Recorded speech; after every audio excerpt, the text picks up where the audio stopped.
In this quick tutorial, I'm going to show you how to import stock lists into TradingView Watchlist.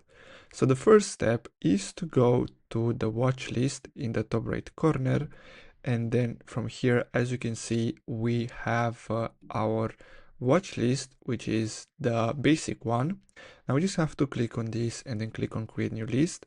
And as you can see, in order to have multiple watch lists, we're gonna have to upgrade to the premium plan. But let me go back here. So we're gonna have to clear this list, and then we just have to click on the plus button.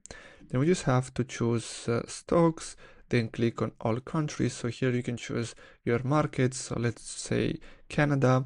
Now from here, what we're gonna have to do is simply select which stocks we want. Now, if you want, you can select all of them, or if you want to add some of them, you just have to click on the plus button next to the ones that you are interested in. So basically, now if we go here on the right side, we can see the stock lists shown on the right side. So basically, that's all you have to do. I really hope you found this video helpful. Don't forget to like and subscribe. Thanks for watching, guys.